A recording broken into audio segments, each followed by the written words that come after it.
Hope everyone is doing well. Today is the 22nd. This is the last day of Sun in Libra, and Sun is moving into Scorpio tomorrow. And this is the wobbly space, right? Any 29 degrees of any sign is considered as them being in the analytical critical degree.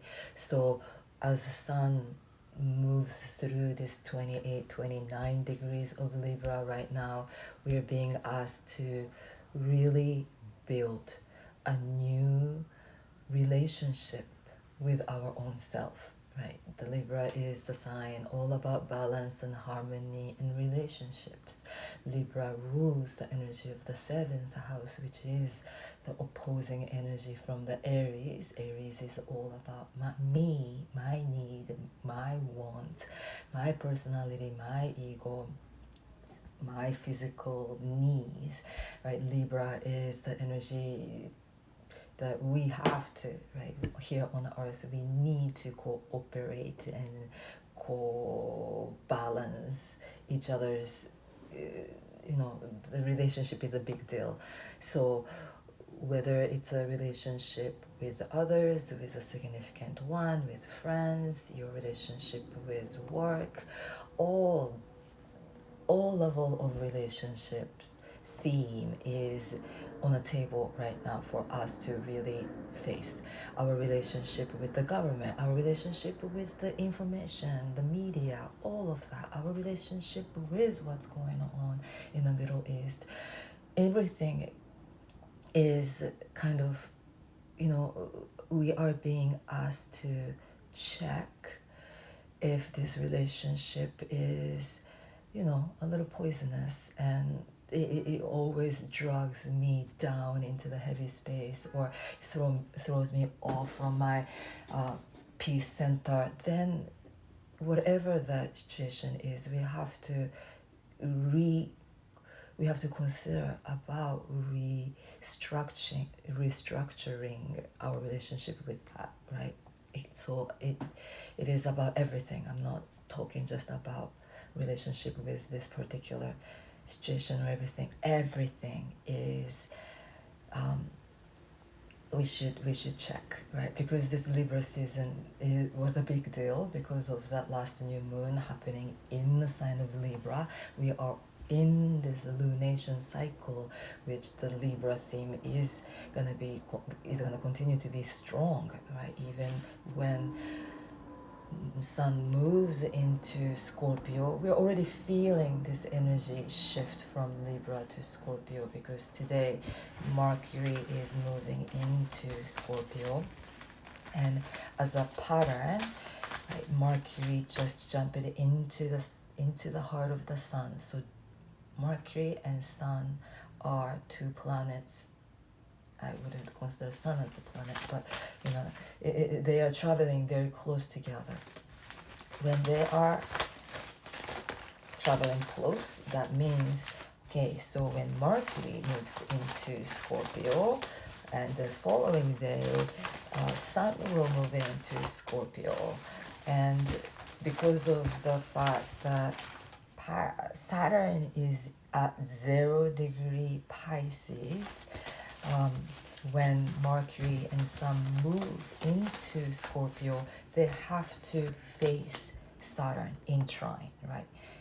Scorpio and Pisces are both water signs, and them meeting with at 0 degrees holds extra importance and significance of their trine, right? They trine each other quite often.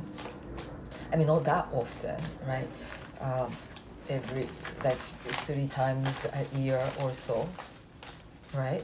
Because every time that Sun, Mercury, especially Sun, I'm talking about, Sun moves into a water sign, it squares Saturn. The full card showed up to 0 point. This is the big 0 point, big zero reset point. Saturn is in retrograde. Saturn is holding the stance at 0 degree Pisces, and it's gonna start moving forward. It's gonna come out of retrograde early November 3rd or 4th or something like that. So until then, Saturn is like not moving that much, and Saturn staying at 0 degree karmic number. And Saturn is a planet of karma. Saturn is a planet of restriction, but it is like some kind of, this is the moment of karmic reset, right? Whatever the storyline that we've been carrying because of the past emotional memories, or because of certain habitual repetitive storyline playing out, right? They can continue to play out unless we hold intention to stop it, right? And then when we hold that intention to stop it in the mind, by working with our own mind, it can be resetted. Now, this Mercury and Sun are strong because they just, right, this Mercury is especially strong because it got revitalized in the sign, right, at the heart of the sun. So this is the beginning point for us. What kind of a journey are you starting now, which is not based on the past journey, past life story. Now is the time that we are saying, yes, okay, I am ready to step into a new self, new identity, new awareness of self. And because I am working on building a new relationship with our own selves, 4 of Pentacle and 6 of Pentacle, keeping the balance in check. And 4 of Pentacle is about, right, this is solid steadiness, the solid foundation, but without attaching and gripping, right? 4 of Pentacle can represent this energy of greed, like not greed, but I feel like more about this attachment issue that we tend to have, right? It's not easy to let go many times, but I feel like at this point things are falling apart. Things are falling apart to fall into places. This is the process that's happening in the world, individually and collectively. Things are falling apart in a way, and somehow some of us are witnessing some kind of attachment that we had to this particular issue or to this particular person or people or situation. Even they are losing their importance over you and over us. So many of us are feeling that way, and like the more that we just kind of choose to accept that sense of freedom, and that freedom can come by caring less, right? When we care less, we create space within us.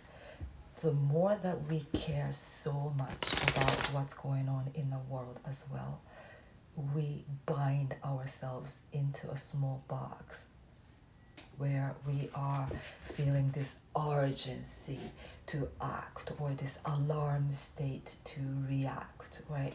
I'm not just talking about what's going on in the world, and then we just have to prepare ourselves, because this energy of intense energy of war, energy of conflict, energy of this dualistic nature of opposition, right, is gonna continue. This theme is not gonna go away easy, right? Because this is the end of one era of the earth, era of the power, era of, power control by some kind of this, right, past 200 years of the era of the earth. Now we are shifting into the era of air. We are in a verge of it. We are, right, we're already in it, but this end of one cycle into the new, just like analytical, critical degree, things get wobbly, things get unsteady.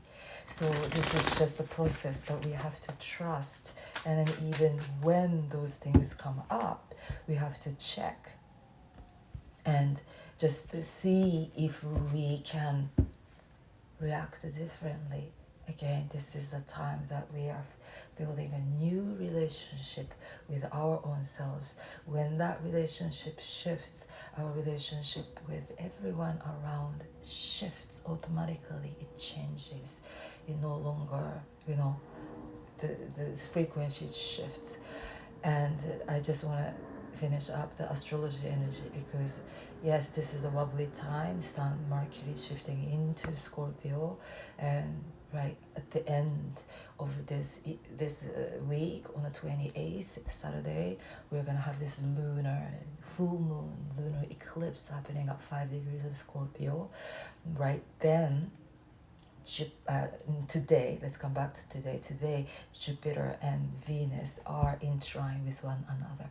Jupiter and Venus squared each other 3 times since June, right? June time during the Venus retrograde, long journey of Venus in Leo, right? And it is squared.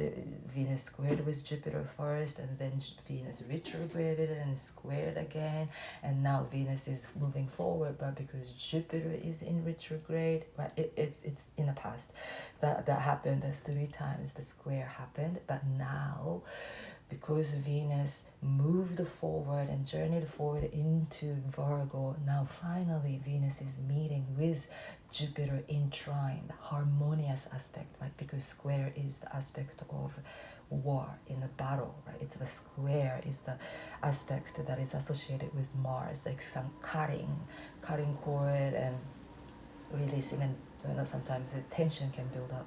But now in this trine, in this beautiful harmonious energy of earth, steadiness, solidness, we can see our situation from a little different perspective.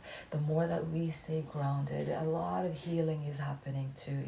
Healing happens when we create space, when we withdraw, right? Rather than reaching and trying to figure out, right? We just give it up, thinking, give it up, right? And then we drop and then lean back and chill, and so much clarity, so much healing, so much restoring can happen through holding that space. And then I hope everybody is holding that space today into Monday. This energy is with us. So even that Scorpio, not the Scorpio, but Pluto, right, squaring uh, Capricorn moon being with Pluto, squaring Sun. The past few days was very intense, but I hope that everybody is feeling a little better now. And now, toward the lunar eclipse this week, Mars in Scorpio, the death card, right? This is the theme that we are moving through. I mean, we are moving toward this Halloween time and all that. Scorpio time. This is the card. The death is ruled by Scorpio, right? So the death, this showed up reversed. So maybe we are still kind of holding on to, trying to create some kind of balance and peace, because we're still in, right, the Libra season. But toward the next full moon, Jupiter will, right, Mars and Mercury will oppose Jupiter, right, on a day around the time of this eclipse, right? This is big, some kind of awakening, some kind of revelation. This moon will shed light on some kind of themes that was a little bit of ambiguous and very confusing, something that was hidden, that was some kind of like a secret, like whatever, that was being suppressed or repressed within us. Something is gonna come up because the universe is like throwing it down onto the table, and here, face it, and then you deal with it, right? You deal with the death, you deal with the ending, you deal with just, right, ending of one chapter, so that we can start that brand new journey, which is in sync with the higher vibration that you are bringing, right? Because you're changing and you're going through a big death rebirth moment. And in all, wow, 2 pages happening, right, showing up. Page of Wand and Page of Pentacle is reminding us, okay, be playful. we have to choose to let go of some kind of a serious mindedness that we may hold even against this death theme, right? The ending theme. This is like the shadow work, right? Sometimes people get drawn to the shadow work, and then people tend to get very, in a way, serious, right? Dealing with the past and dealing with those heavy emotions and all of that. No, this is the moment that we have to, I kind of want to pull this playing card. This is the moment that we have to choose to change up that relationship too. Can we change our relationship to our past? To our past trauma, right? How can I change my own relationship to that wound or to that pain, right? We got to think different and bring in the themes of curiosity. And yes, pages can be related to this kind of like a inner child theme, right, in relation to death. But it's very important to keep our energy light. Everything in this earthly realm is so heavy right now, right? It's bounded to this very serious energy. But yes, the cards are reminding us not to get trapped in that heaviness, because that the more that we get sucked into that energy of heaviness, energy of being a victim, but victim of, right, all the craziness and then those people and this and that, and right, holding so much pain and so much for those people who are this and that and this and that. We can go on and on and on and on, being stuck in that space. But Four of Wands is reminding us this too is somehow a process for us to get to the other side, right?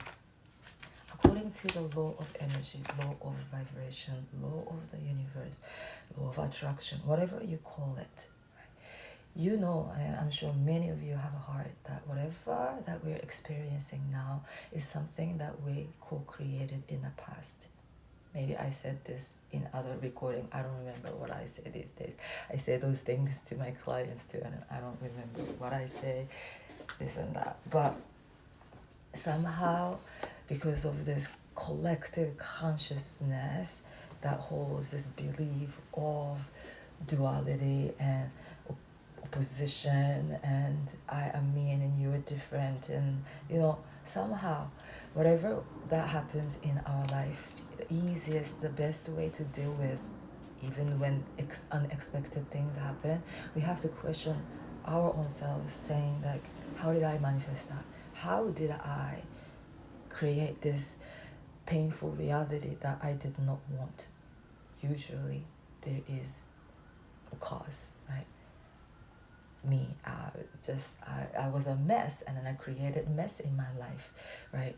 But that through that mess, I didn't want that, and I wanted to change that. That's when I started to really, get into this work, and then I have witnessed tremendous change within, and then I now really understand how this energy works.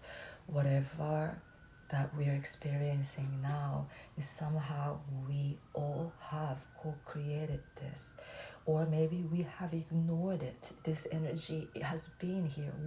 We have been, at war, different parts of the world, people starving, a lot of craziness going on, whether we know it or not, right? Things are coming up, things are like, put to our face, and then now we cannot escape. We got to face it, we got to realize it, and we got to work on how each one of us, how can we shift it? And that shift has to happen from within. The longer that we stay believing in someone else doing their work, right? This government, this president, those people in power, they're all fucking crazy messed up, crazy power structure that this world is built upon. We have to know it, and then we have to really be aware and choose not to give our power away to those people in power, to the media, what we see, or to whatever that is trying to keep us feeling vulnerable and feeling powerless. That's what they want us to be. They want us to be in fear. They want us to be in grief, in pain, in sadness. But we have to choose to put that one down, to battle, and then try. That's the repetitive energy from the past. We've all done that. We've raised our voice, and I'm not saying that, stop doing that or anything, but Knight of Sword energy, Seven of Wand energy, those are the energy of war, right? That we have to pull ourselves out of. Four of Wand is the center card, right? This is the energy of wholeness. There is some kind of a wholeness present right here, right now. We are all very well supported and protected by the divine law of the universe. Whether I go on feeling miserable or whether I go on feeling uplifted and inspired and good, world goes on. Earth spins around, sun rises and sun falls, and day comes and night goes. Can we come back to that true, steady rhythm of nature, of earth, and stay in tune with that? Because the more that we choose to stay aligned with that energy of nature, energy of the cosmos, something bigger and greater, right? Then we can tap into that energy of this master of creation, right? We have to know that we are the masters of creation. We create our own reality. And many people who are even into this law of attraction and law of abundance, or trying to manifest things for their own life, but some emotional attack thing happens and they forget, right? They become reactive and furious and all of that. But okay, let's come back. If what we are witnessing now is some kind of a creation of our past, how can I change now? By choosing what I think and what I feel now, so that we can pull ourselves out of this karmic loop and start creating something brand new. And we got to put that concrete idea into our heart and into our logical mind, and choose your creative power, choose your inspirational power, be the inspiration. But it's tricky world, when we want to be happy and be inspirational, and there is some other force that can be like, oh, why are you being happy while people are suffering and all of that? But no, we have to choose to keep our own belief, trust, and faith strong, caring less about what others think or what others are doing, right? Even pay less attention with what's going on too, that doesn't mean that we are ignoring that. That means that we are choosing not to pour our energy into that reality, to make that reality super concrete, and so that it will continue on running off of our energy, right? Running off of our energy of fear and powerlessness and all of that. Knight of Cup energy is with us, so we choose to hold on to this holy grail, where we feel like we are in tune with our own magic, with our intuition, with our heart, right? Our heart holds massive, massive power, more than our mind, right? This electromagnetic field that's emitted from our heart is boundlessly expansive and powerful. We don't even know. We can't even recognize it through our mind, right? Because we tend not to think, we tend not to believe in what's unseen. That's something that we've been told, you know, all that kind of things. Yeah, that magic, yeah, whatever. Yeah, astrology, yes, right? The only magic that was done was by, what was accepted was under the umbrella of religion, right? Only God can do that. No, you cannot do that magic. Only God can. And like many of us in this generation, many of you, many of people who grew up under very strict religious upbringings or something like that, this is a time that we are claiming our power back. We are claiming the godliness back, right? I'm not saying God. Sometimes I say spirituality and people automatically think spirituality is religion. And I don't say spirituality it has nothing to do with religion, right? And then God doesn't mean this person. As you know, God is you and God is me, and God is the higher intuitive self, the inner knower, inner seer, who holds this infinite amount of power to create. Queen of Sword energy is with us. And then we have to choose to hold on to the sword of justice. And then we got to cut what we are bounded to physically, mentally, emotionally. We cut.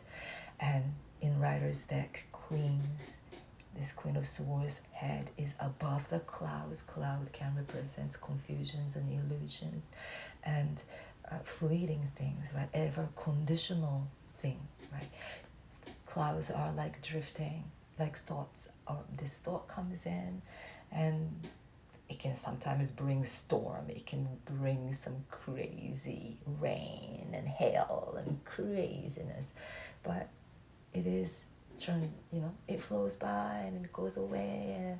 And sometimes, and again, we have to remind our thoughts as drifting clouds, and then we don't grip onto it. We are above that clouds.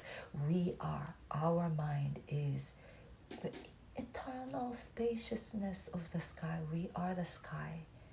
Everything else is just clouds drifting by, the weather changing constantly, but we are unconditional. Our higher self is unconditional, right? We have to choose to come back to that unconditional self again and again and again and again. Unconditional joy, unconditional happiness, unconditional love, unconditional peace. That's who we are, right? That's our true nature. And everything conditional, we just choose to distance ourselves from all of them. And it gives us space for us to breathe. And we need to breathe. We need to keep that space within, because healing only takes in space, right? When we hold time and space, healing happens. When we are clouded with thoughts and feelings and all of that, we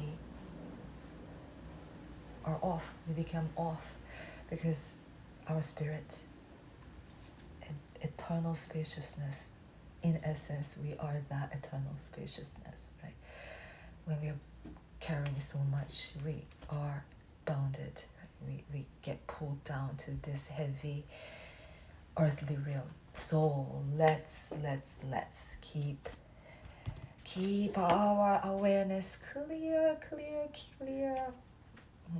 and ride that horse and take that horse into that new chapter.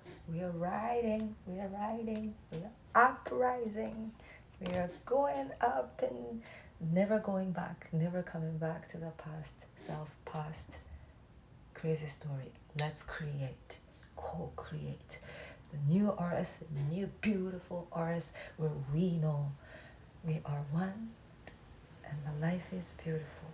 Life is beautiful. This world is beautiful. This planet is so beautiful. Maybe stay in love with life and maybe stay in love with our own selves. Thank you for listening. Peace.